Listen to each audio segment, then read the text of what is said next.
We talked briefly on doing it Wednesday or Thursday, Yeah. and then Wednesday came, and nobody. The only text was the Scottish Premier League, and so I was like, "Oh, okay, yeah." And then I wake up to.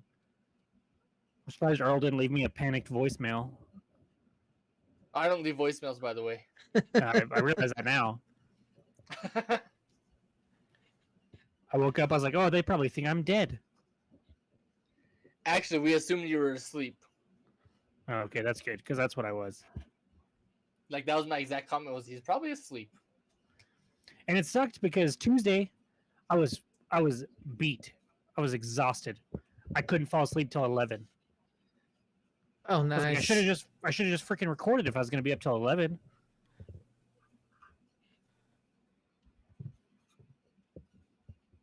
But then last night it caught up to me, I guess, because me and Allie both, we came in and laid down at like 9. Yeah. And we were both, she was snoozing right before me, and then I passed out a few minutes later. So I was trying to watch that LAFC match because Why I would you do remember that? we were going to record. Because it's actually, I don't know, this year. They're infuriating. All right. I got a tweet out. We want to get some links out on Facebook and places because we are live on YouTube, ladies and gentlemen. FB. Yeah, throw it up wherever because I know there were some folks that were interested in joining us for our conversation, or at least seem interested in following along with what we had to say about the stadium and some other things. So, yeah. Earl, when is your thing? When is 10:30. Yeah. Okay. 10:30. Yeah, so Earl's got a heart out tonight, so.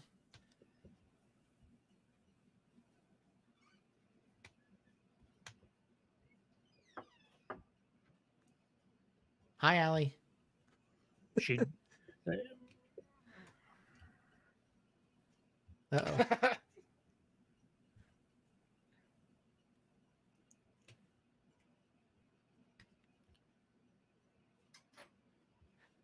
Do I need to send her some apology, something or other for this? Oh, sorry.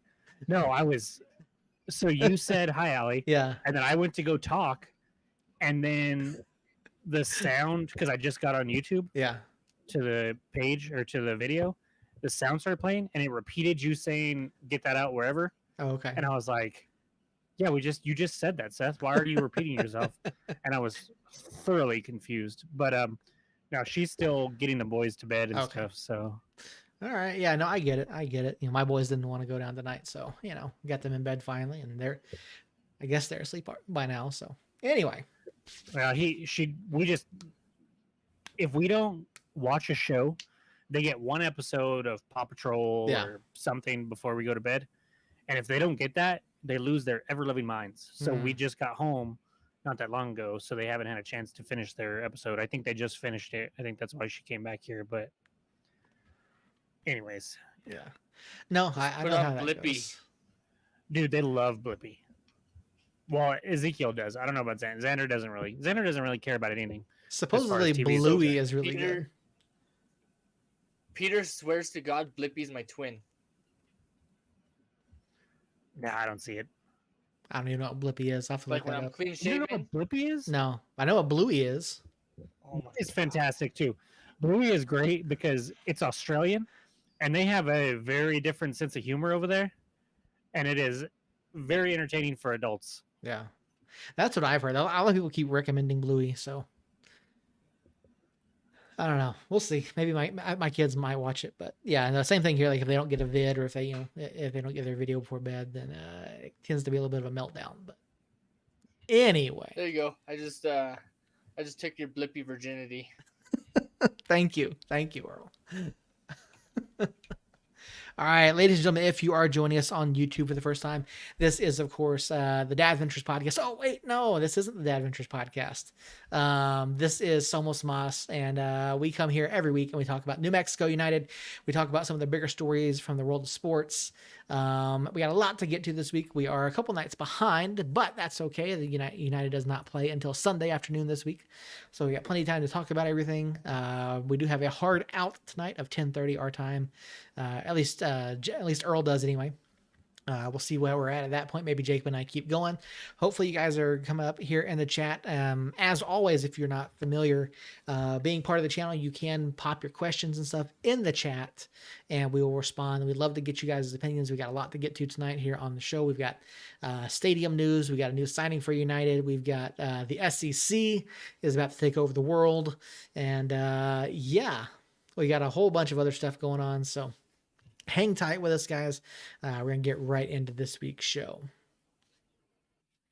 Ladies and gentlemen, welcome back to Somos Mas, the official podcast of Somos Mas NM, and your source for the latest news and notes on New Mexico United, and sometimes weekly sports discussion covering the biggest topics from around the world of sports. My name, of course, is Seth Bidoff. Thank you guys so much for joining us here on our YouTube channel or in your podcast feed, whatever your choice is this week. Joining me this week, we have Jacob Turrell and Earl Nieto. And guys, we've got a lot to get to this week, so much going on.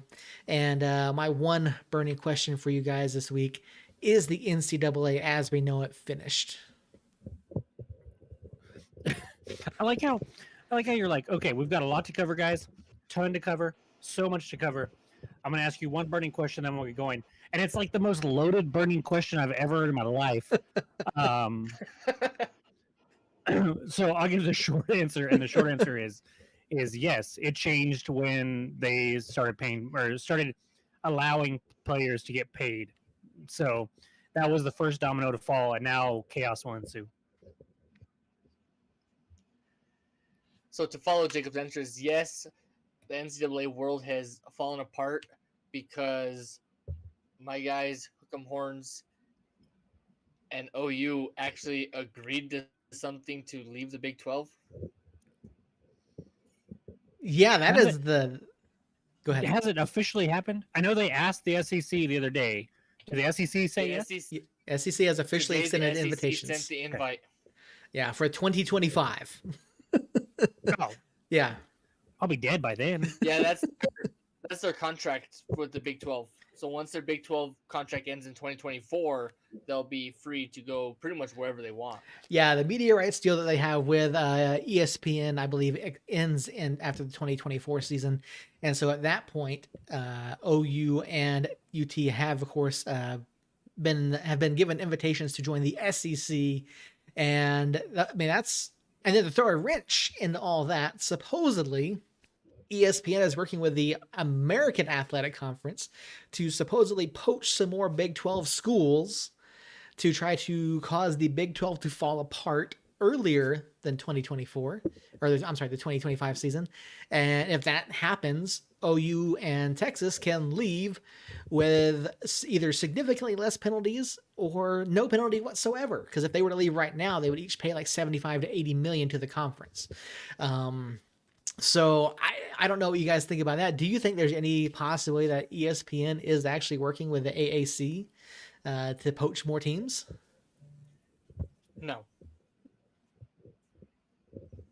No, I don't think they poach teams out of the Big 12 because the Big 12 is one of the main conferences in NCAA football. It won't be if Texas and Oklahoma leave, though. So True. why not kill it sooner than 2025? But they're trying to find other teams to replace them with, such as the Aggies of New Mexico State, and different teams like that. I just don't know that there's anybody. Go ahead, Earl. So the teams that the states that have more than one college, big name college teams like the Lobos and Aggies, they're looking at those states to try to move them to. Jacob, cut your shit. Trying to move them to the Big 12 or move them to a different conference. Fucking throwing me off today. Well, let me ask you this: with Texas and Oklahoma leaving, granted, it's at this point it's not until 2025. Are there, without going to another Power 5 conference? I mean, are there really any names out there other than say like Boise State maybe or Notre Dame that they could bring in? But honestly, I don't see either of those schools joining and I don't see New Mexico or New Mexico State filling the UTOU role. I think Boise State can. I think that's about it. Maybe Arizona Sun Devils. Maybe. Yeah, but that's taken from a Power 5 conference. I think that The Pac. I think that here's what's going to happen, guys. The SEC is going to get every football school in America. They don't even have to be from the South or the East, for that matter. Oregon will be a part of the SEC eventually, and then ACC is going to get all the basketball teams, all the teams that are good at basketball. And yeah, there's some teams that are, or some schools that are good in both. But if you're a powerhouse in basketball, ACC. Baseball, who cares? It's a dying sport, as much as I hate to say it, because it used to be my favorite. And then you're just going to have these massive power conferences, and then everybody else. That's all it's going to be.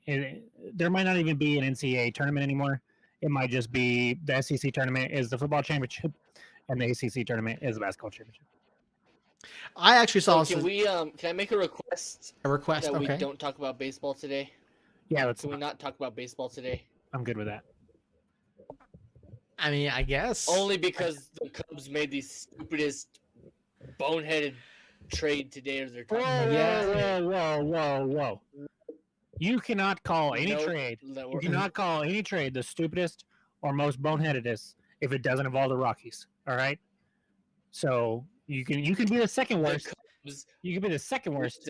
Listen, Boomer. The Cubs are trading Anthony Rizzo, like the face of the Cubs, to the fucking Yankees.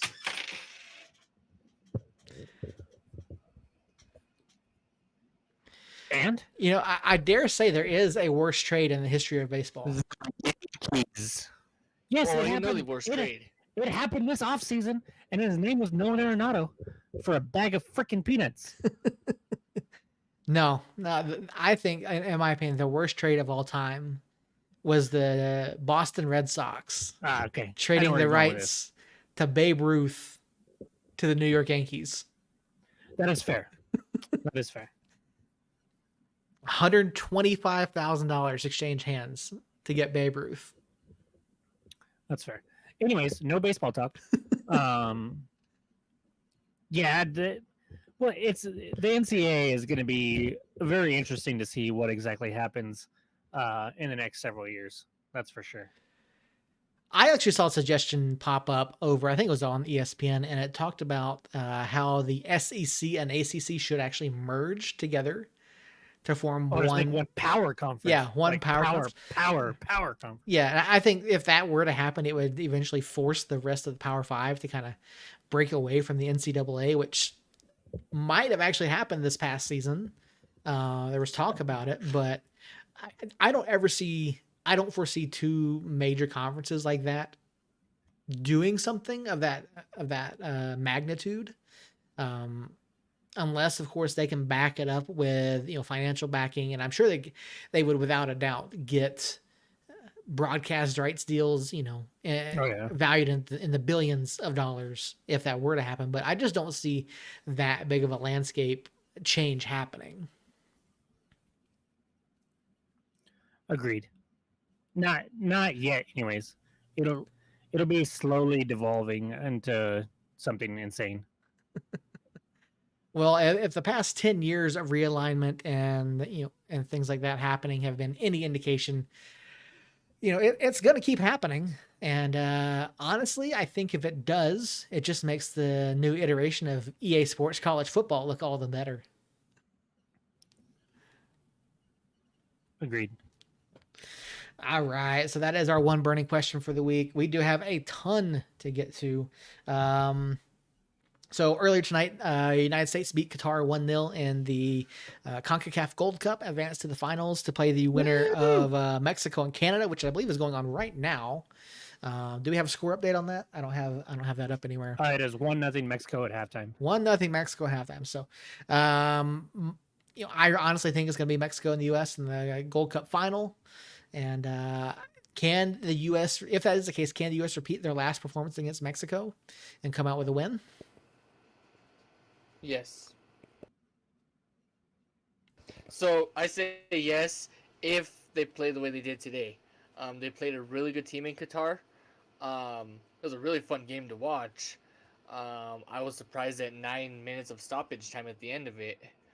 But yeah, I could see U.S. beating Mexico, especially with the young starters they have, Areola and DK, who I always thought was Dyke until I started following U.S. soccer, and now it's DK.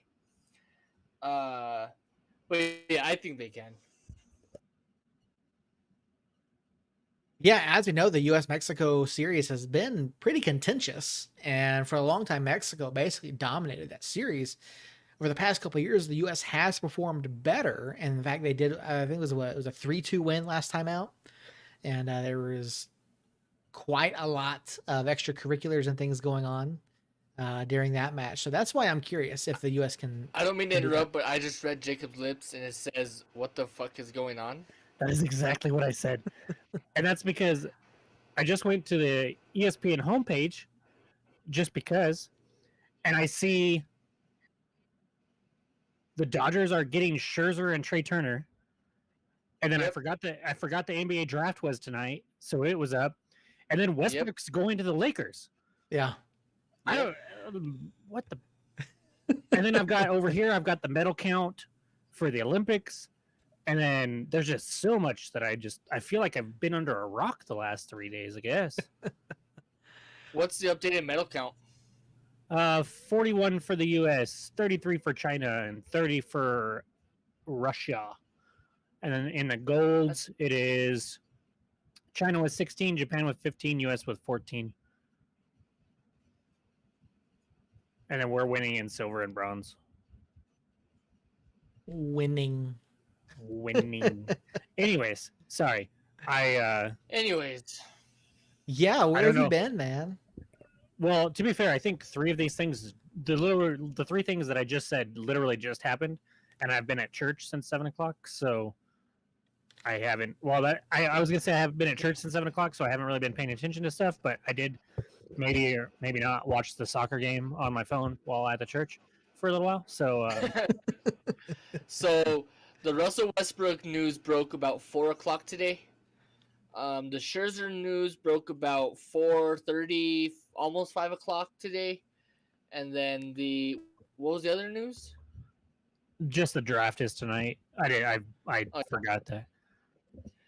Pope, Yeah, Kuzma, Harrell, and a 22 first round pick. Whoa. Okay. Yeah, that's insane. A massive trade for Westbrook. Yeah, his internet's slow today. Oh man. Oh, I'm glad Kevin Pelton gave them a D. That makes me feel better. Give the Lakers a D? Yeah, because that's a dumbass trade. And the Wizards get a giant A. Good job, Wizards. Good job. Yeah. Yeah. And honestly, reading this, I saw the Wizards got an A, and I was like, yeah, the Wizards got a winner. I saw who did the Wizards get rid of, and then I completely forgot that Westbrook was on the Wizards for a little while. So yeah. Anyways, tonight soccer. I wasn't sure. I didn't come off as glowingly as Earl did with the USA's performance. It wasn't bad. DK has not looked good in this Gold Cup, and that's except for the what's the name of that country? Martinique game, where I'm pretty sure I called him Captain America on Facebook, but since then he's looked terrible. So I blame myself as a curse on my part. So back to the USA game today.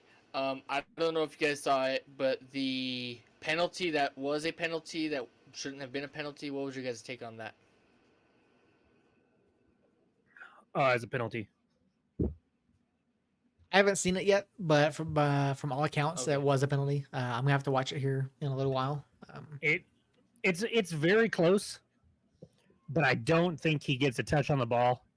There's like 3 angles that are pretty good, and one of them he maybe touches it, and the other 2 it's pretty clear he doesn't. So yeah, that's a penalty all day, and thank goodness the dude just skied it. I love that tactic of just getting in their head and just start causing shit, and then the guy misses it. It's twice that's happened already. Yeah, if what I've seen so far, the U.S. has been playing pretty well in the Gold Cup. Specifically defensively, they've been doing pretty well. Shout out to Miles Robinson, who got a lot of attention tonight and in the last match. And so I'm kind of surprised that he hasn't really been linked to a move elsewhere at this point.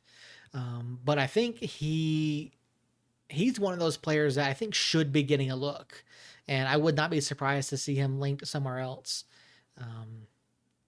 So I think a move abroad would be good for him. I think he's I don't think he's as good as like Serginho, but he's a very talented player. So I'm looking forward to seeing that. And then Atlanta just signed another Argentinian from Vélez, Almada. So a big signing for Atlanta United there. So much news going on in the world of sports.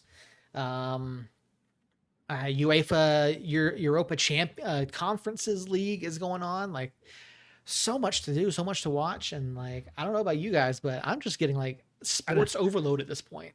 I thought you were gonna break into a Smash Mouth song there for a minute. Is it bad that started playing in my head? Oh no, because it did mine too. As soon as he said it, I was like, "Yeah, champ." Yeah, there's a ton going on, man. It's See, I always thought the sports world was crazy busy all the time. And then I got into soccer, and it was like, holy crap, guys. There's stuff literally year-round in soccer. And, it can be overwhelming at times. Yeah. Oh, and we haven't talked about it, but and I think it happened after the last show, but Christian Fuchs signed a short-term deal with Charlotte before he goes to Charlotte FC. I mean, that's a huge signing there for them. I mean, a guy who started last season in the Premier League. I mean, that's huge. I mean, number one, it's huge for Charlotte FC, but then for Charlotte Independence to get this guy even for the next 6 months. I mean, that's a massive deal for them. So, it's you talk about soccer, like there's news all over the place going on. I mean, you've got teams finalizing their preseasons, you've got Premier League getting ready to start up, you've got clubs. I mean, like I said, the UEFA Europa Conferences League they're going through their qualifying rounds right now, and so like it's absolutely insane. Like some SPFL clubs are already playing like competitive soccer, and these guys just got done 3 months ago. Yeah, so it's crazy. And then, do we just want to? I need you to guide us somewhere, anywhere. Yeah, that is in one of the main topics that you would like to discuss, because we can stay on these smaller topics literally for another hour. Yeah. But Earl only has another hour before his bedtime. Oh no, wait, sorry. Actually, sorry, it's before I get sanctioned. Sanctioned. Yeah, he's going to get in trouble. Yeah, I think a good place to start is we talked about these bigger stories from around the world and these little minor things inside of it, but much closer to home, we've got New Mexico United played 2 matches last week, lost 3-0 to San Antonio FC on Wednesday night, and then drew 0-0 with El Paso on Saturday night. And I think we got to start there. Well, at least we'll touch on those for a while, because I think our other major topics tonight are going to be much deeper conversations, a lot more serious conversations as far as that goes. And so, I mean, first off, San Antonio, we went into that match. I know you guys both I believe you guys both predicted that we were going to get a win out of that. I went the opposite way. I predicted San Antonio was going to get a win. I did say 2-1 San Antonio. But a 3-0 loss to San Antonio on the road, a place where San Antonio plays really well. And I don't know about you. I mean, impressions of that match, guys. Where do we even start with that? Was that San Antonio playing that good, or was that us playing that poorly? So I'm gonna be completely honest with y'all. I forgot about that match until you said, "Yeah, United played 2 matches this week," and I was like, "What? We did?" So yeah, I don't. Oh, I think okay. So that's why. So I was on the road to Roswell, or back from Roswell, or I was distracted during that match. We were in Roswell doing stuff, and I just know that Gallegos looked fantastic, and so just based off of that, I will say that they beat us and we did not beat ourselves. I mean, you could honestly say that and not be wrong.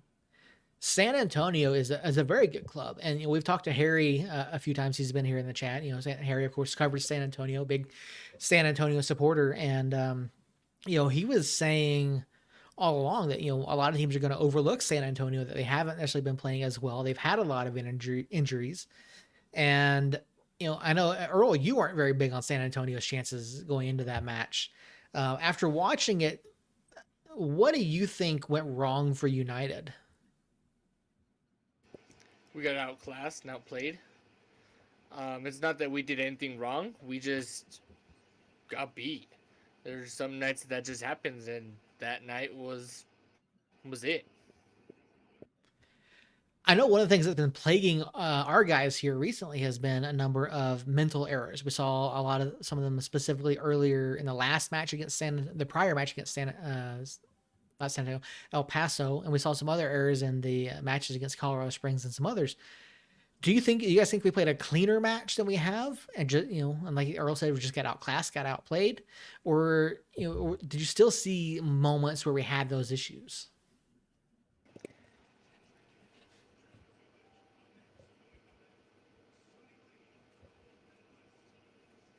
So yeah, I still saw moments that that we played sloppy. I'm hoping that some kind of red card that got shown over the weekend, I'm hoping that changes with his substitution, and that kind of cleans it up. Jacob, I mean, can you put the failures all on one man? Which match are we talking about? I think Earl would point to any of them. Year.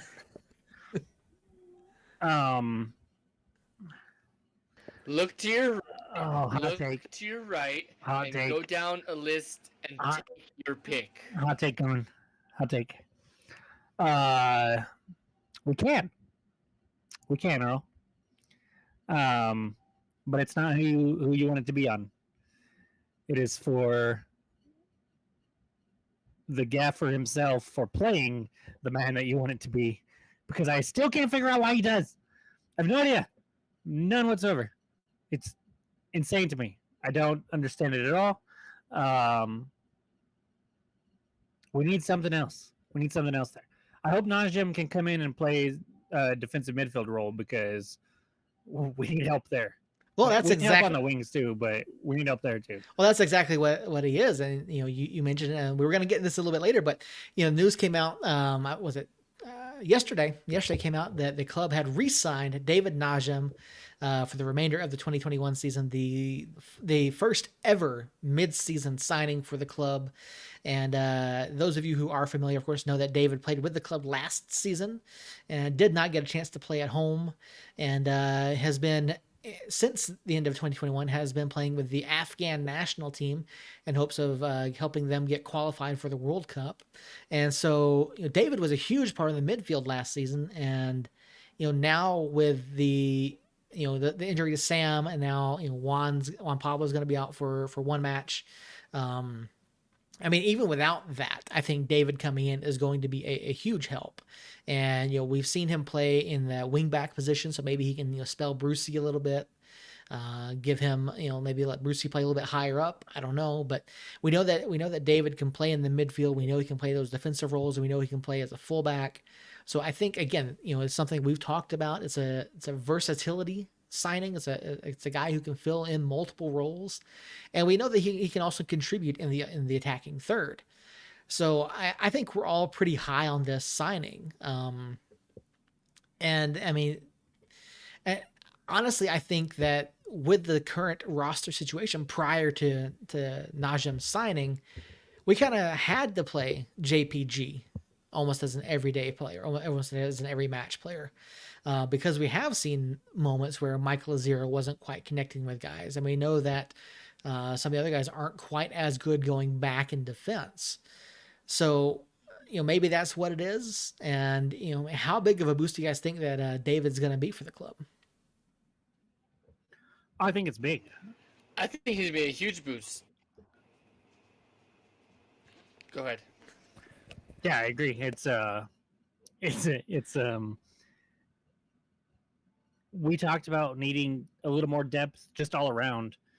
And while he's not going to come in and finish, which has been what I've been harping on all season, he will come in. He'll provide some depth on the wings and on the back line. I think we can see him, spell Yearwood, and obviously with Hamilton being out, he can play. I think he can play next to Ryden on another side if Yearwood's still in there, or you could see him bump up and you can see him take Brucey's spot or Suggs' spot or Swartz's spot, whoever happens to be there that day, and maybe move them inside or up top a little bit, or it just gives us even more flexibility and like I said, a little more depth here and there, and that's going to be important for the second half of this season. I mean, we're sitting in third place right now, but almost everybody in the group has games in hand on us, and if they were to cash in those games in hand with wins, they would help us right now in the standings. So we are going to need a second half push that is better than what we've seen so far in the first half, I think. I also, to add, I think this was the only way we see a midseason signing is if it's a player that is formerly from the club. Do y'all know where David disappeared to other than national team? Did he go play anywhere else? Because I tried to find some info out, and I couldn't find anything on him playing for anybody else other than the national team. No, that's it. That's the only place that he's been playing. He didn't sign with anybody else. He just spent since the end of the 2021 season with the Afghan national team, working out over there, training and helping them to try to qualify. That's what I thought. So good to have him sign back with us, and we talked about it at the beginning of the year. It was kind of strange because he hadn't been signed by anybody that we had seen and was just kind of floating out there, and I thought he was a pretty big part of what we had going last year. So it may be halfway through the season, but I still think it's a big deal, and we were talking about the lineup a little bit earlier. And I need to catch up on the standings because they're super tight, or at least they were through the last match that I had tallied up the point totals there. I fully expect to see him in the lineup on Sunday. Either probably starting, but maybe coming off the bench just because I think throw him in the fire. It's Tacoma, and see what happens. But so I think you'll see him pay dividends off right away, and I hope Harry's back. I hope he's healthy. We know Amondo's going to be back. And so those are all pretty big deals.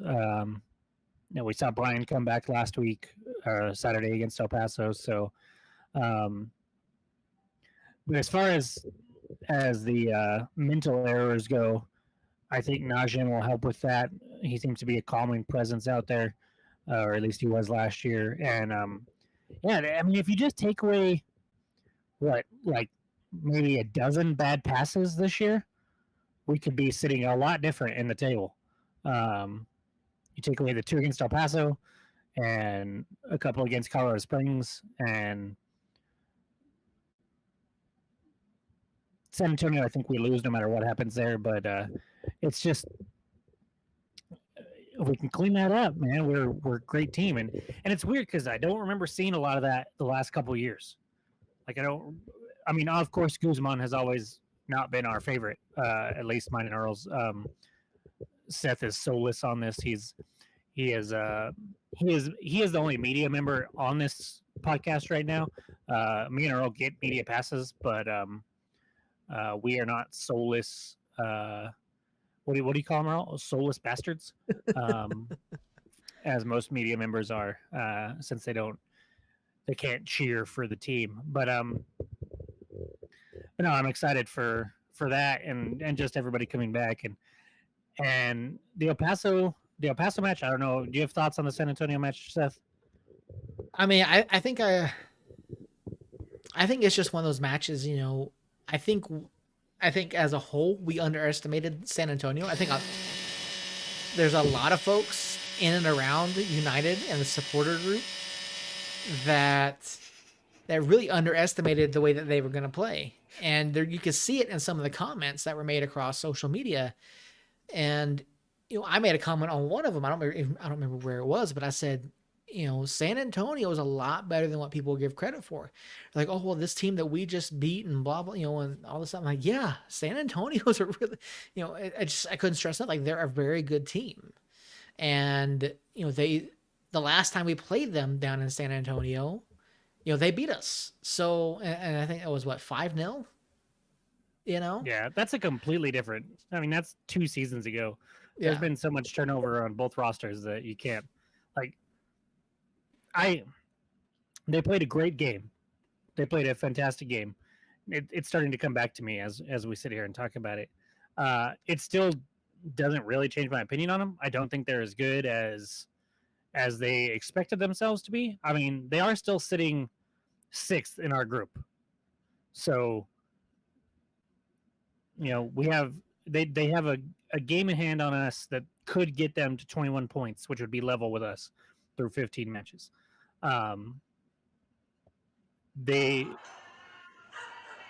Austin and Colorado Springs are both ahead of them in standings.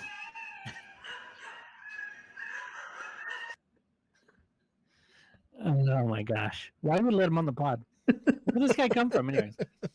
Austin and Colorado Springs are both ahead of them in the standings and have a game in hand on them. We'll see. They might turn it around. They're always going to play better at home than on the road. But beating us and beating Colorado Springs both at home, while solid wins, doesn't account for the fact that before that they were winless for 8 matches. And another thing to take into account for San Antonio, something we did kind of mention, was the injury bug that hit them.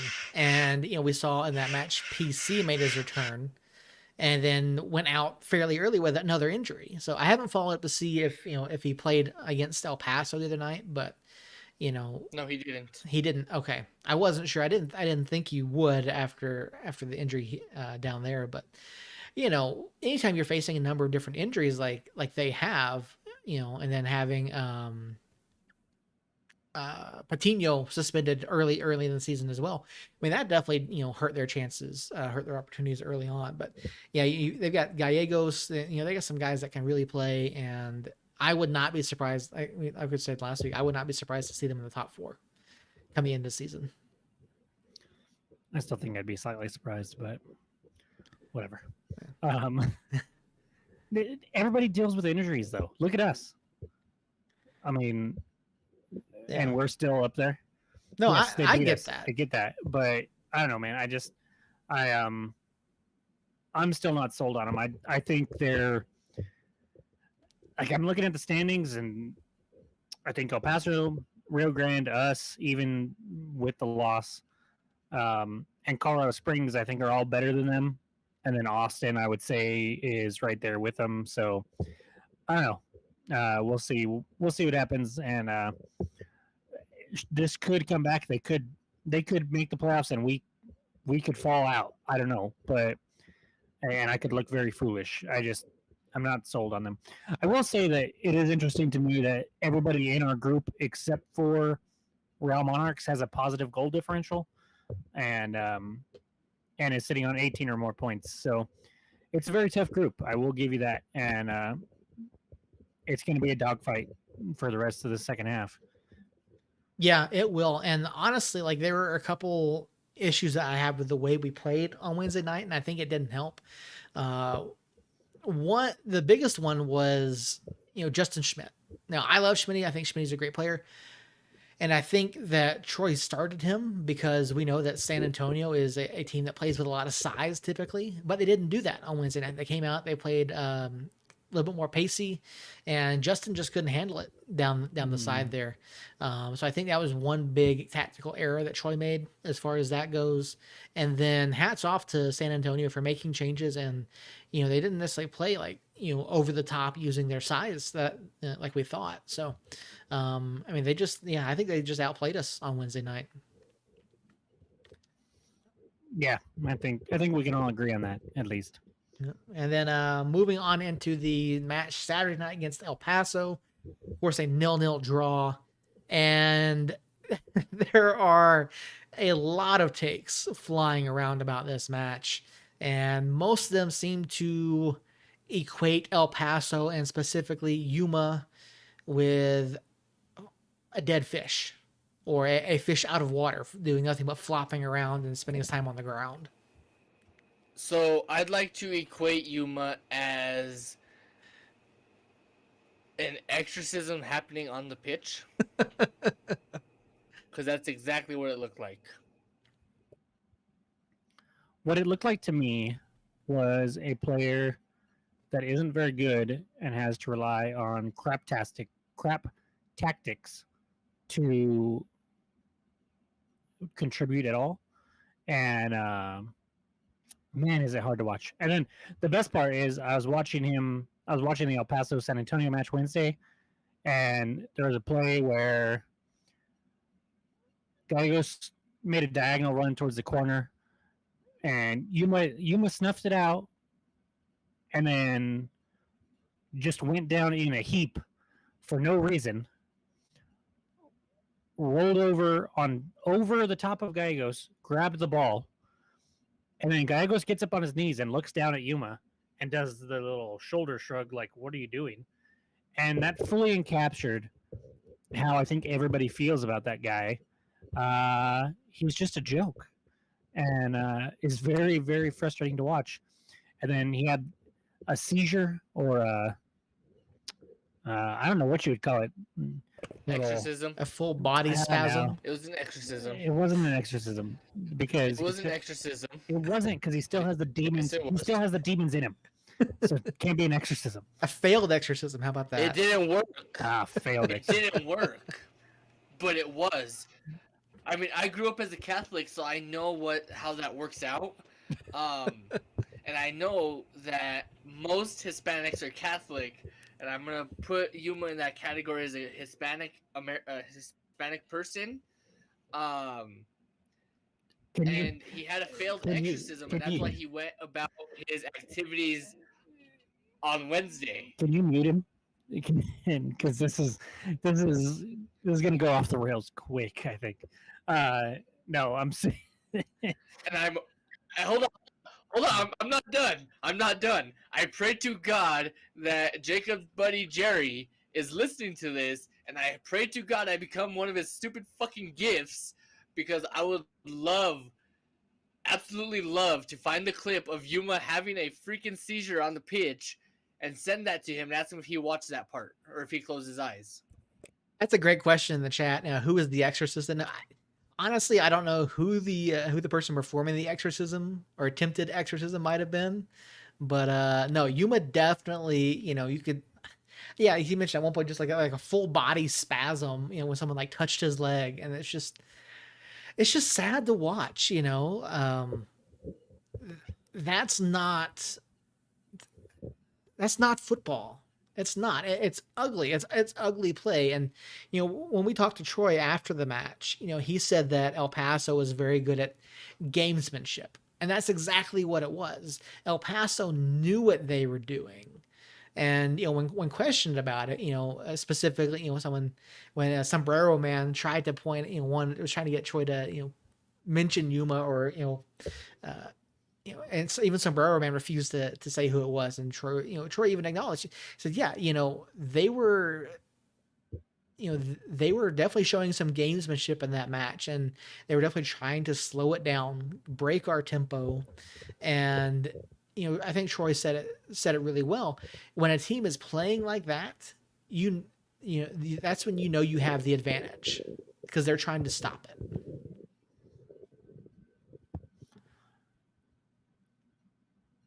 Yeah, I mean, it was such a frustrating match to watch, and I think we can definitely say it here and say that we've played them better than anybody else this year. They only have one loss to RGV and 4 draws, and 2 of those draws were against us. And both of those games, I felt like we were the better club. Now they did beat us once, obviously, but I feel like we've been the better club 2 of the 3 times, and just haven't got the results, which is a problem with this club. And by this club, I mean New Mexico United. We just haven't been able to get those results, and it's been very frustrating. But I think that the talent is obviously there. The play is there like 80% of the time, and then it just seems to either just completely disappear, or we play down to somebody's level or something for a little while. But that El Paso match, I mean, you take the result aside, it was probably one of our best played matches of the season. We didn't have any mistakes. We got the clean sheet. We again just couldn't finish, and that's the problem that I have with it. Is you can do all these great things, but if you can't finish, you can't win in this league. If you don't score, you can't win. It's that simple. I don't care how good your defense is, how much the midfield controls the ball. If you can't put the ball in the back of the net, you're not gonna win. And I think that's what we're seeing. You know, we're 6-6-1, which surprises me. We only have, is it 1 or 2? Now I lost it. We are 6-6-3. Sorry.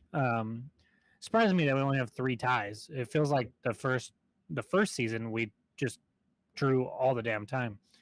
But I hope that the finishing comes, and having Amando back is going to be a huge part of that. But yeah, it was a frustrating match, even if it was one of our better played matches. Yeah, no, it definitely was. And, you know, I'm looking at the stats here while we're talking, and I want to make a Clerks joke, but I was trying to figure out how to work it in. You know, about 37 fouls. I mean, to me, that's just an absolutely absurd number of fouls. And I think the joke here is, 37 in a row. But yeah, at the end of the first half, it was 16 fouls for United to 4 for El Paso. And unfortunately, I think the referee ended up becoming the biggest story of this match. And that should never be the case. I mean, he lost control of this match early, and it didn't seem to matter what he was doing. I mean, it was chippy from start to finish. And honestly, I'm surprised that there were only 3 yellow cards in the entire match. I'm sorry, 4 yellow cards the entire match. But the referee should never be the story. Should never be the story. And like, I could not believe it. And I was sitting up in the box. I was talking to one of the guys from El Paso, worked for the club, and he was saying that a lot of the fouls that he was calling were questionable at best. And I just don't know what could have. There's nothing that any of the players of the pitch could have done about it. Well, the thing is when you flop, you tend to get calls most of the time. So it's infuriating, and it makes you want to punch somebody in the face or throw your phone across the house if that's what you're watching it on. Or, I mean, it drives me nuts. But they were getting calls because they were getting breathed on, and they were going down in a heap. And not just Yuma, it was everybody. We had a great look at Borelli in the first half. He was defending on our side. And the only time that I will ever defend an El Paso player from a curse chant was when Borelli just got absolutely hammered in the face. I mean, just drilled straight in the face by a Brucey attempted cross from like 3 feet from him. And then he gets up and he runs to like just shy of midfield, and he goes down. And to everybody else, it just looks like, oh, he just went down and was such a baby. I'm telling you, man, he got hammered. How he didn't have a concussion, I don't know. In fact, I'm probably pretty sure he did. But other than that, that was like the only time I was like, okay, yeah, he should go down right there. Every other time, I was like, really? You're going down after that? It was ridiculous. The Yuma spasm was the epitome of it. Yeah, no, it was quite a show put on by El Paso, and I definitely think they earned themselves a couple Academy Award nominations for their performance on Saturday night. Did we just lose Earl? Oh, there he is. There's Earl. So Earl, I did want to ask you. I know you're not a particularly big fan of JPG. As we know, Saturday night, Juan Pablo did receive 2 yellows. The first of which I would say is warranted. Was warranted. The second yellow card handed out to him did go down, at least on the USL Championship website, as a intentional handball. Now, looking at that play, looking at how he slid in, do you feel that handball was intentional, or do you think that yellow is actually for a different reason? So I think the ref is an idiot, for one, and I'll be the first to call him out. As much as I am the first person to hate on JPG, be the first to call him on all his stupid antics and stupid shenanigans and lazy play, no, that was not a warranted yellow. It was not a warranted intentional handball. JPG went in for a slide he was making a play on the ball. They kicked the ball away, and it happened to hit his arm. You can only do so much when you're sliding in one direction. I mean, you can't control where you're headed, for one. And two, you can't really control your extra ligaments, such as your arms, when you're sliding in one direction at a speed. I mean, so no, and it pains me to say it that JPG was not in the wrong on that one. And it'll probably be the only time I ever say that. All right. And I hate you for making me answer that question. Well, that was kind of intentional on my part, but no, I agree. Watching that play, watching JPG slide in, you go in, you slide, your hands up like this, like this isn't trying to intentionally, handle the ball. And so, and especially given where they were at on the pitch. I mean, they were at the midfield line, if not in the El Paso defensive half. And I just don't see that as being intentional handball. And I don't see how they could rule it that way. Now, I honestly feel like maybe it came after the fact. Maybe he said something. Maybe it was dissent, but they just put it on there as the handball. I don't know why they would do that, though. But yeah, I don't see it. I've watched that replay a number of different times, and it's another in a terrible string of calls from that referee on Saturday night. But it did have the positive effect of seeming to energize the guys a little bit more so than they already were. And, Troy talked about it, and he's, I think we agree that guys played really well after going down to 10 men. Jacob, was there anything you saw them do differently after that, in terms of maybe a change in tactics or formation, or that just led to them being more attack-minded? No, I think I thought they were doing great even before that. So to me, nothing really changed. It just continued. The positive things just continued after that. And yeah, I agree with you. I don't see it. Like, I know it says handball on the USL website and stuff, but it came so late compared to when the handball actually happened. It was so long after that, and so much had happened since then that I don't know if it was that or if it was something else. But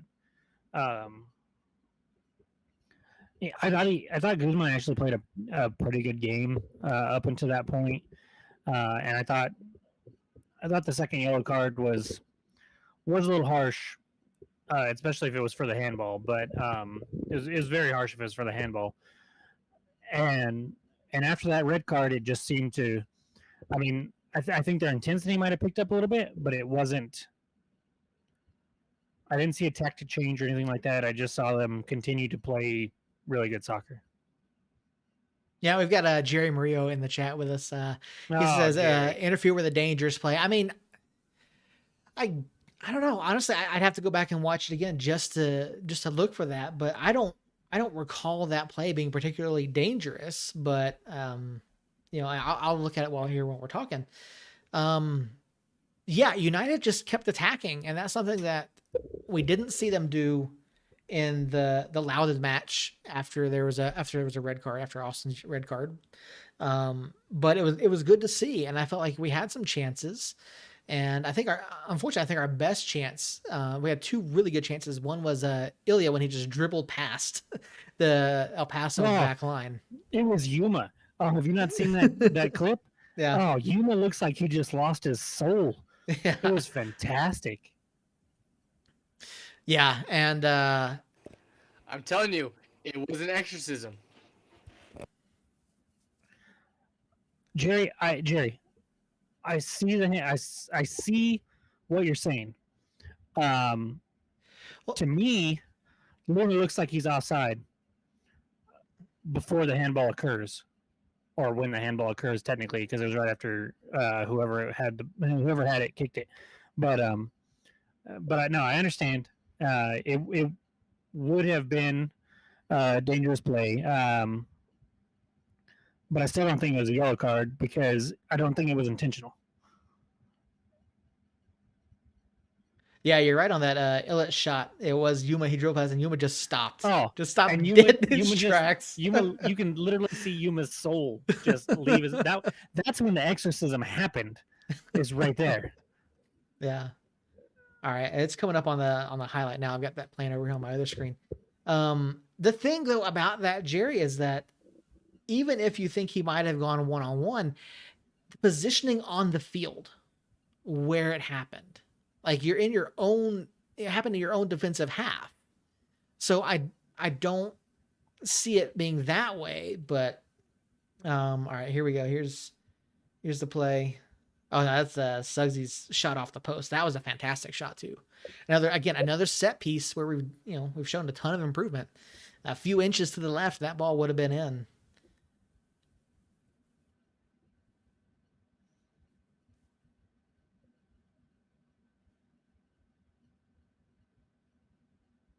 Yeah, I don't see it.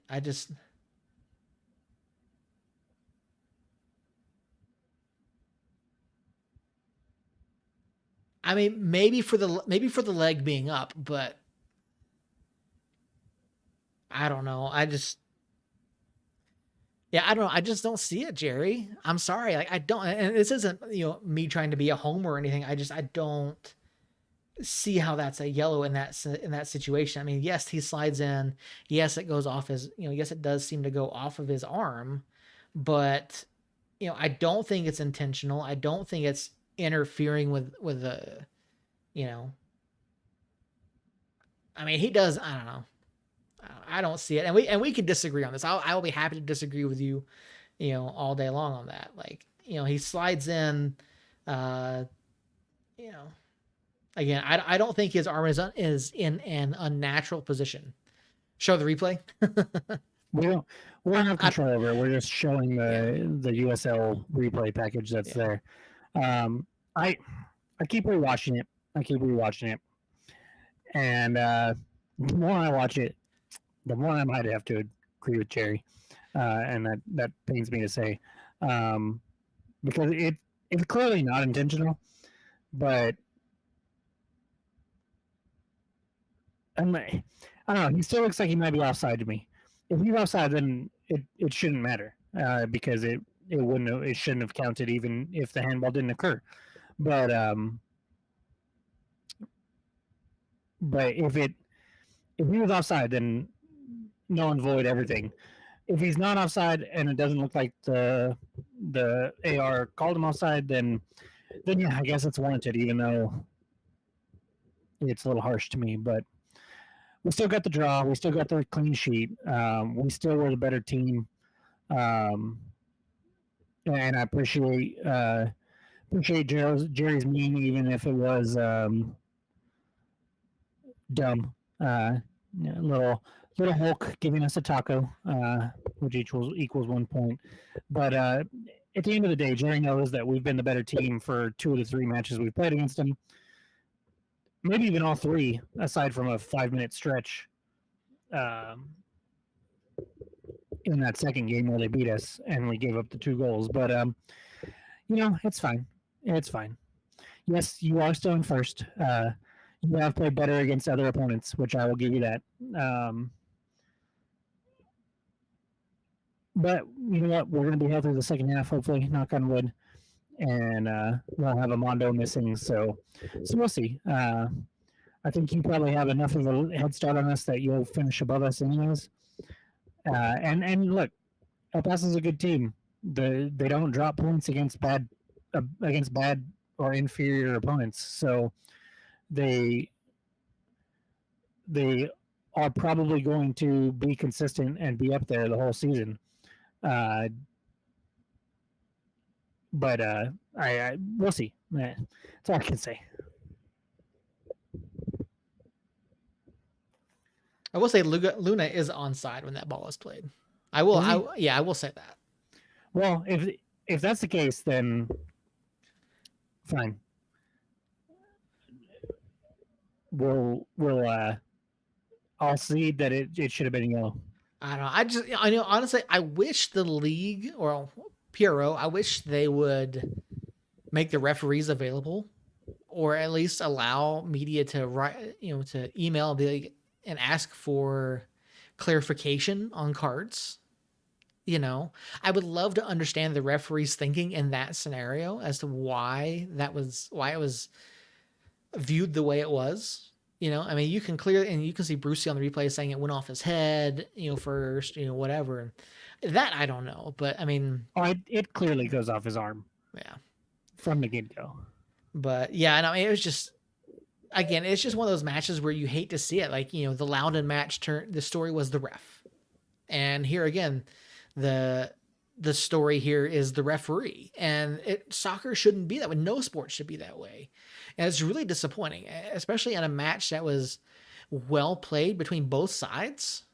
It's just really, really disheartening to see that happen. And I don't know if USL needs to step in or if PRO needs to step in, but something needs to happen. And whether that's the reintroduction of VAR or I don't know. I don't know what has to happen in order to make this not happen again. I think we'll see VAR soon.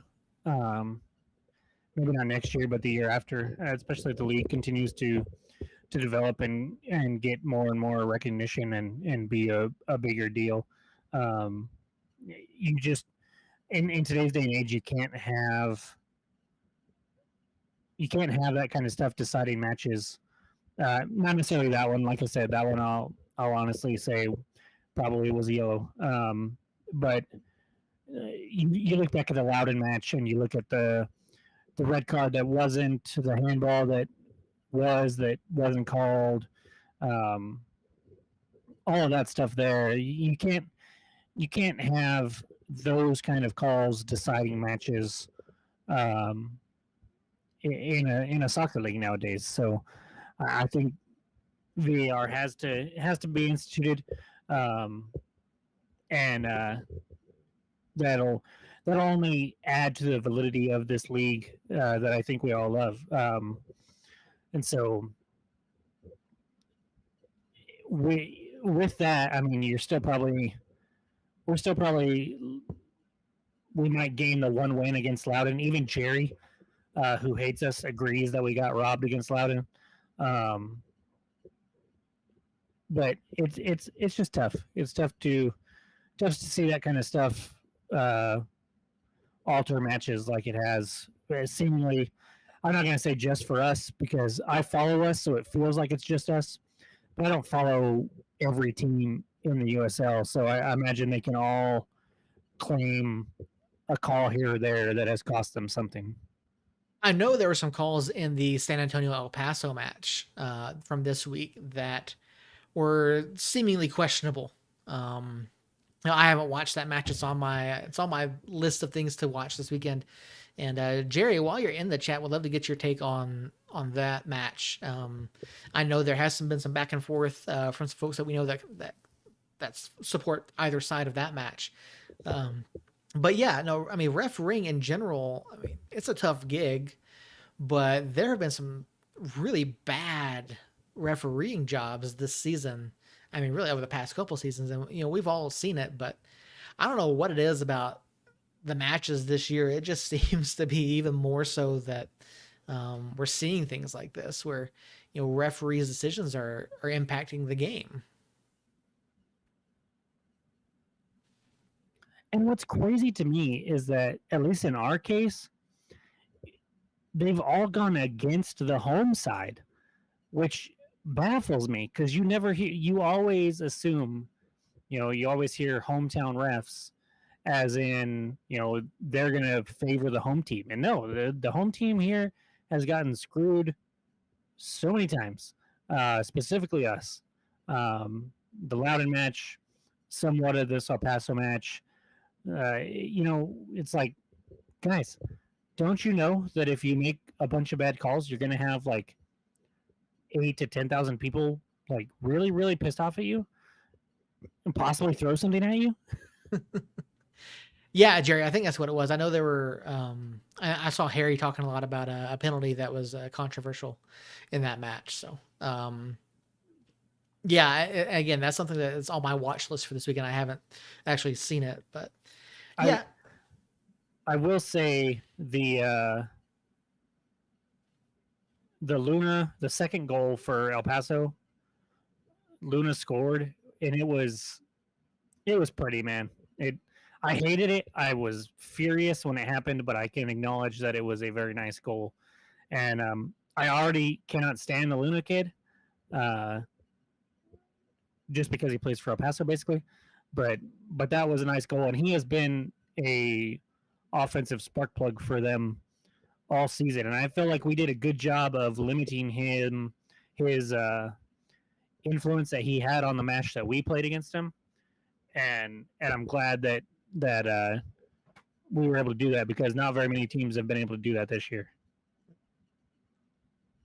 Yeah, El Paso's playing tough. RGV's playing tough. We talked about the difference in the group. You mentioned we have 6 of 7 clubs with 18 or more points. I mean, this second half of the season is going to be tough. I mean, it's been tough so far. I mean, we've already played El Paso 3 times. We've played San Antonio twice already. Colorado Springs 3 times. Yeah, I don't know. It's going to be tough. I know we still have 2 at home against Monarchs. We got 1 more here against San Antonio. 1 more here for Colorado. 1 more here for El Paso. And I think we have 2 more here for RGV. Yes. So, yeah, I mean, it's gonna be tough. And then we still have our out of division matches to play. We still have Phoenix to play. We got Lou City. We've got Tacoma this weekend, and Tacoma, they are 4-4-4 at this at this time, sitting on 16 points and in 5th place out in the Pacific Division. To be completely honest with you, I don't know too much about their season. Oh, looks like they are currently winning, or they have won against San Diego Loyal tonight. So, it's going to be interesting to see what happens this weekend. I don't know too much about Tacoma. I'm going to have to do some research ahead of time, but do you guys know any more about them than I do at this point? I know little to nothing about them. All I know is that if we do not win Saturday or Sunday, I will be asking some questions. That is for sure, because I know we're going there. I know that they haven't been an absolute train wreck this year, but we should be the better side. They just played tonight, like you said, and we'll be coming in on 8 days rest. This is a match that, you can look at the San Antonio match and say, okay, San Antonio is a really good home team. They've got some talent. Understandable. The 3-game losing streak that we had before that, Colorado, obviously a club that I'm very high on. Real Monarchs, kind of a fluky loss with some bangers. And then El Paso, who's a good team. So this is a road game that needs to happen, where we need to win this match, and we have a couple weeks off to prep for El Paso coming back here. and I sadly will not be able to make that match, so I'm pretty bummed about that. But um, we need 3 points against Tacoma, and that's what I do know. Yeah, that in fact we do. And looking at their match page from tonight, it looks like there might have been a fight around the 90th minute or so. There were 2 red cards handed out. So Tacoma will be without Eric Kinsner on Sunday. So again, I don't know too much about Tacoma. I'm going to have to do some research, but yeah, it's going to be an interesting match. Again, we're going out west. Haven't played them since 2019, and if I remember correctly, we did beat them the last time out. I think it was either a win or a draw. I cannot remember. I had it pulled up, and now we drew the last time we played them. We played them in Albuquerque, and we drew. I believe 1-1. I don't have it up in front of me, but I do know we drew because we beat them in Tacoma earlier in the year. That's right. And for whatever reason, that match sticks out as the Kevon Frater match to me because it was kind of like the match that Romeo Parks had against Real Monarchs last year, where he just had like chance after chance after chance after chance and just never finished. Mm-hmm. Except for the difference is in that Tacoma match in year 1, Frater found a way to finish finally in the second half, and that gave us the win, a 2-1 win. And that kind of sparked Kevon and his run of goal scoring prowess for the rest of the year. Yeah, Kevon scored in the 77th minute of that match. Mm-hmm. United went down in the 2nd minute, and then Ryan Williams and Kevon Frater both scored for us on that night to pick up the win up at Cheney Stadium. That was a deflected ball off of Ryan Williams' face that went in the goal. That's right. Yeah, I remember that. So, all right. Quick predictions for Sunday afternoon. Earl, let's start with you. 3-0. Tacoma, right? Nope. No. Okay. Nope. All right. So Earl's going to go 3-0 to United on Sunday afternoon. Jacob? Fuck it. 4-0. 4-0. All right. There you go. I was calling it earlier in the year. It's going to happen at some point, and I need it to happen tonight. Or Sunday night. It would be nice to see that 4-0 finally happen for you. I don't think we're going to quite get there. I'm going to say 2-0. I think we get another clean sheet. Alex has been playing really well at the back. He made some great saves Saturday against El Paso, and I don't think that Tacoma is quite as good of a scoring threat as El Paso is. I'm going to say 2-0 up in the Pacific Northwest on Sunday. So there you have it, folks. That is our recap of the 2 matches from last week, and our little bit of a look ahead against Tacoma. Again, we don't know too much about Tacoma. We will see them first time in 2 years on Sunday afternoon. That is I believe a 2:30 p.m. kickoff time. I thought it was 3. Is it 3? I could have sworn it said 2:30, but I'll find out. All right, we'll find out for you real quick. It's 2:30. Okay, there you go. Son of a bitch. You have to hurry home from church on Sunday. See, Jacob still has church at 2:30 because he's a Jehovah's Witness. I'm not. All right. And so finally, I think this is going to be the biggest part of our show tonight. We got about half an hour here, 20 minutes or so. On Saturday night, New Mexico United and Mayor Tim Keller came out and announced that the city was going to be putting forth a bond before the city council on August 2nd to potentially get on the ballot for this November, a stadium bond for a multi-use stadium in downtown. The full feasibility study has been released, and there are a number of sites that have been highlighted as priorities, most of which are located in the rail yards area. And it looks like it may cost somewhere in the neighborhood of 50 to 75 million. And that is, of course, before land costs. So huge news for the club and for everyone around it. However, not everyone has been quite as welcoming about this news.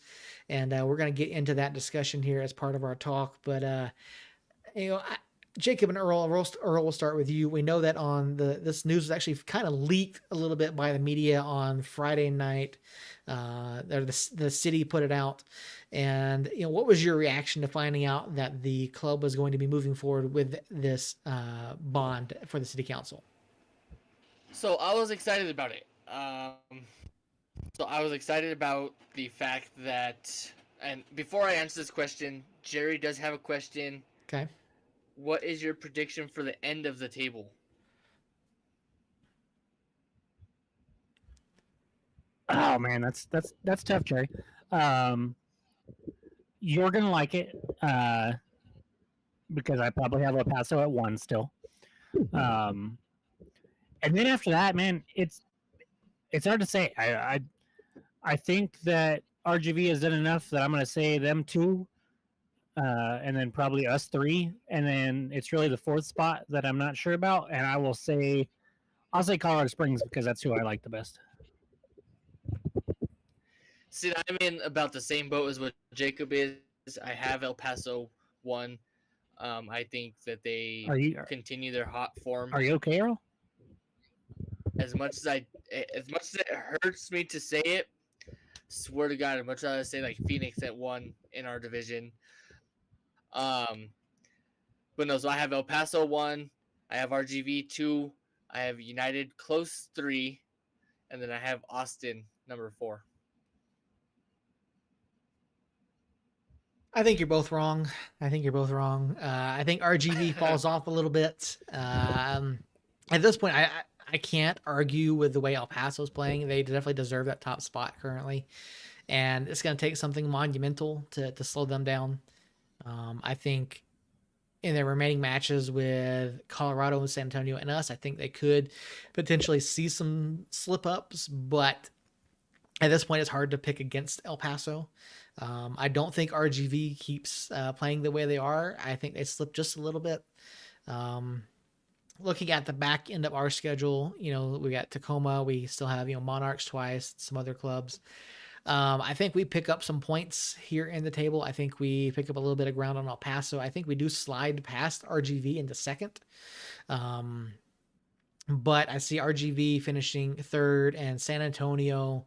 Now that they're getting past some of their injury issues, they've got some guys that are really starting to click.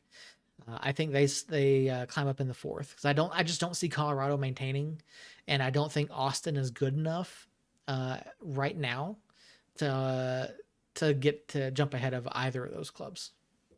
See, I'm gonna disagree on us jumping over RGV because of our schedule. Like, our non-conference schedule is freaking brutal the rest of the way. Yes, we have Tacoma, and yes, we have Oakland. But then we have Phoenix, playoff team. Louisville City, playoff team. Hartford, playoff team. And then you throw in RGV 3 more times. You throw in San Antonio on the road 1 more time. You throw in Austin 2 more times on the road. You throw in Colorado Springs another time. El Paso 1 more time. Like, it's a tough schedule, and I will say we do have 3 matches against RGV, and if we can do something in those matches, then yes. But the rest of our schedule is way harder than anybody else's in our group. Yeah, no, I mean it's tough. I mean, everyone in this division has got a tough schedule, no matter which way you look at it. I definitely think anyone that has multiple matches remaining against Austin Bold or Monarchs has a bit of an advantage there. And while we do have a tough non-conference remaining, I don't think that we're that far off of form from Hartford. Phoenix still has not is still always a tough match. I'm not as optimistic about our chances in that one as I have been in the past, but it'll be interesting to see what happens. I think we could pull out a draw there potentially, but it's gonna be tough no matter how you look at it. Jerry with an interesting prediction there. He has San Antonio jumping over us and making the playoffs in the third spot, and then us in the fourth spot. I personally don't see that happening, but we don't have a lot of time. So thank you for the question, Jerry. I feel like we answered it, hopefully to your satisfaction. But this stadium thing has to get addressed a little bit before we close off here, because I think I'm going to bounce at 10:30 as well. Okay. So we got 15 minutes. Unless you guys want to table it and have a longer discussion on it next week when there's not as much to talk about. Earl, what do you think? You got to get here early too, so. That's completely up to you guys. I do want to say one thing about the stadium. Both of you guys saw my comments on Facebook this week. Jerry, if you follow my Facebook page, I'm sure you do. That's cool, by the way. Hopefully you get a kick out of the stupid memes I put, because I put a bunch of stupid shit on there. But there's this one page on Facebook, and I won't call them out. Fuck it, I will. It's Albuquerque Neighborhoods, or some shit like that. Whoever runs that page, you're stupid as fuck.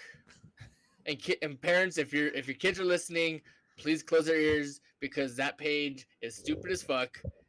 They don't know what the hell they're talking about. And whoever runs it needs to take my advice, go talk to the club about what's going on, and express their voice and their opinions like they matter. And really, they can just fuck off. Man, I knew Earl was holding that in. Well, Jerry said focus more on building a good team than building a stadium. Well, we have to have a stadium to build a team, because the USL rules state that we have to have plans for a stadium within X amount of years. Otherwise, we're kaput.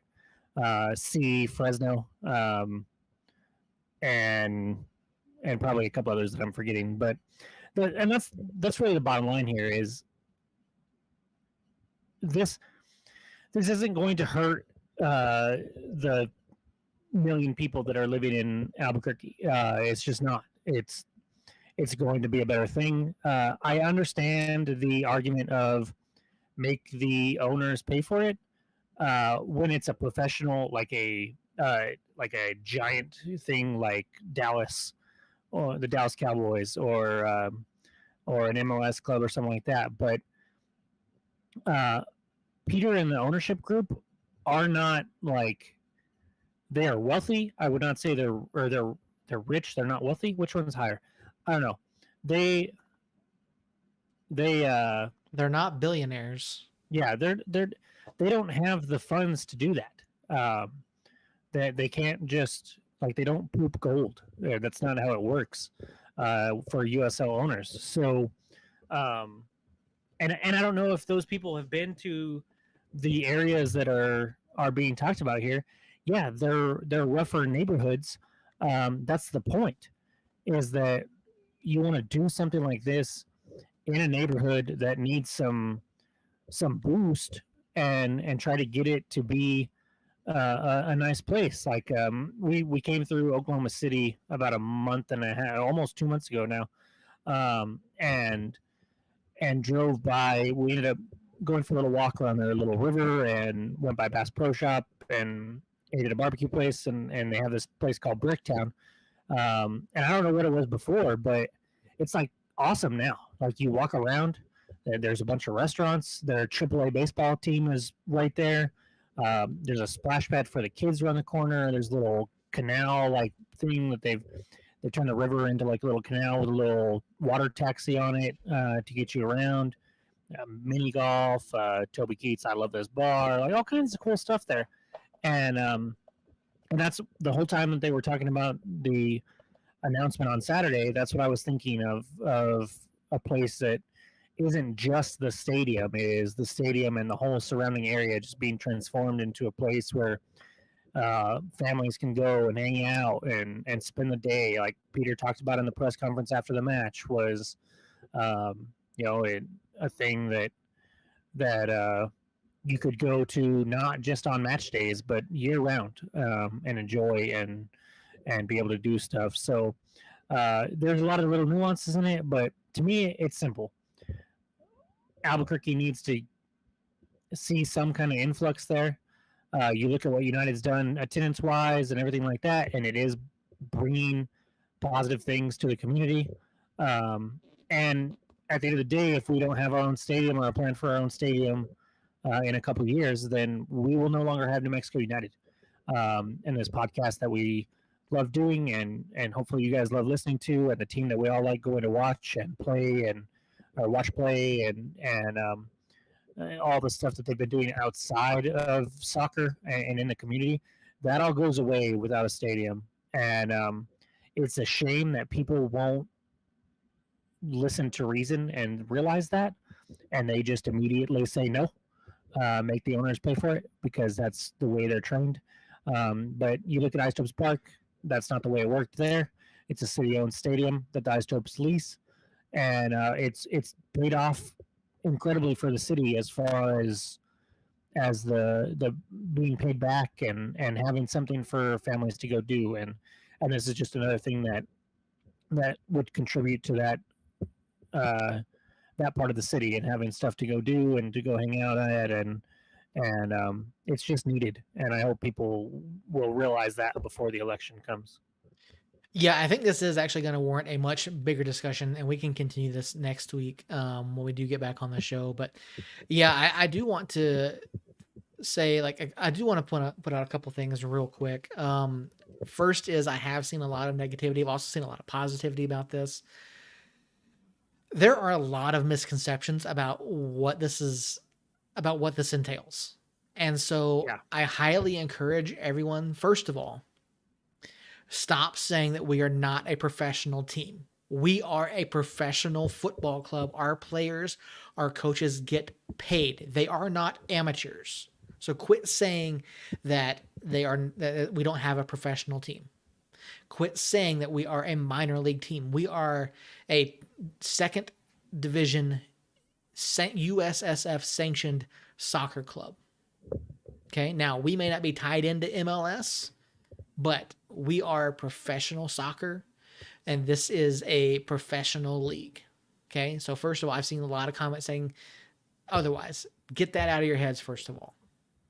Okay. Second thing, go research the topic before you start spouting off all these things, saying that's going to cost taxpayers money and it's going to cost this, it's going to cost that. That's not what social media does, Seth. I know it doesn't, but I'm just putting it out there. Like, research it. The bond. This is uncomfortable. Seth is upset. I am very upset about this. You know, I grew up outside of Atlanta, and I saw multiple stadiums getting built. I saw the Georgia Dome get built. I saw I saw Turner Field get built. I've seen Truist Park get built. I've seen the Benz get built. I've seen how those stadiums have impacted the surrounding communities. And so I have a better understanding than a lot of folks of how these things get done. And so go look at it. Like, for our stadium specifically, the bond is a loan that gets paid back from money that is already set aside in your taxes and the gross receipts tax that we pay on everything. That money is already set aside, and it is a loan that the club, as the primary tenants of the stadium, will pay back. Your taxes will not get raised by this. So that's my point number 2. Quit looking. Go look at this information. Go look it up before you start spouting off nonsense. Okay. Yeah, it's all public. It's all readily available to everybody. And I mean, I don't even care if the taxes were. I mean, obviously, I don't live in Albuquerque, so I understand that my words probably mean nothing. But if I did live in Albuquerque, I wouldn't care if my taxes got raised a little bit for this for a little while, because it's just something that's needed. I love New Mexico. I've lived here my whole life. I've loved it my whole life. I think it's a beautiful state. I think it has beautiful people. The one problem that it has, it does not accept change well, and it does not like new things coming in, and it does not want to better itself is the problem, because they don't look at it as bettering themselves. They look at it as what is it going to cost me, what nightmare is it going to have, when in reality, if you just look at it, it is for the best. This stadium, without this stadium, like I said, the Somos Unidos Foundation can't do anything. We can't get a women's team, which we all want. And Seth, I know. So here's what we're gonna do, guys. We're gonna table the stadium talk. We're gonna all come prepared next week, and we will start with it unless something crazy in the Tacoma game happens.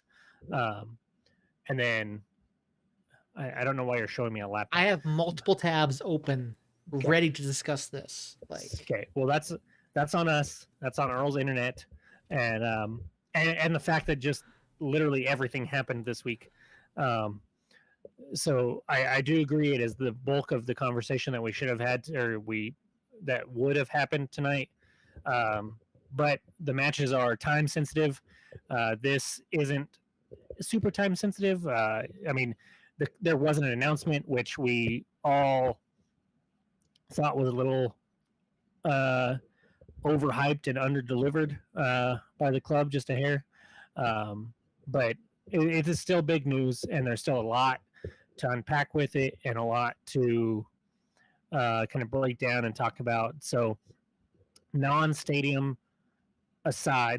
topics allowed here. Do you guys have any final thoughts on the matches, this coming match, life in general? Go back to wearing your masks, folks. Yeah, so I mimic what Seth said. Everyone knows COVID's still a freaking thing. Each one of us have dealt with it in one way or another. So it hits a little close to home for all of us. COVID is real, and for you naysayers or whatever that say that masks infringe on your freedom, so do freaking seatbelts, and you still wear one, right? Alrighty. Did not see that left turn coming. I appreciate that, guys. I'm not going to touch the COVID topic. I'm going to let you guys sit on that alone. And I will just say that, you never know what the next day is going to bring. So even if it's the stadium, if it's COVID, if it's this or that or the other, try to keep positive, stay positive. Don't get down, don't get angry. Life is pretty fragile at times, and I think COVID has taught us that. So relax, take a chill pill, do some research on anything before you open your mouth or talk about it. And next week we will have the Tacoma recap. Obviously, we will have a extensive conversation about the stadium that apparently I need to prep for even better because Seth is a madman over here. And yeah, I'm looking forward to it. This week has been crazy. Sorry for being delayed by 2 days. Those are both completely my fault. But I'm glad we got to do it, even if it was for a little shorter period of time, since Earl apparently has to have internet updates or something out there in the middle of nowhere. I thought we were bad out here, but at least we have good internet. So next week it should be Tuesday. If not, I apologize, but we'll say Tuesday 9:30 here on YouTube again, and the podcast out later in the week, guys. And until then, Somos Unidos. All right, YouTube, that's going to do it for us. Thank you guys so much for hanging out. Aaron Reeder, thank you so much. Jerry Murillo for hanging out. Appreciate your questions and comments and chat. Aaron, we missed you, man. We missed you big time. Yeah, appreciate you guys hanging out with us. Like Jacob said, we will be back on Tuesday night next week. And we would love to see some folks in the chat talking stadium with us, get thoughts and concerns. And if you know someone that is a naysayer to the stadium, invite them to come along. Bring them. We would love to have them in the chat and talk that up with them. And all we can do is talk to folks. That's all we can do, and hopefully change some hearts and minds one at a time. And so with that, I think we're going to get out of here. Again, YouTube, thank you guys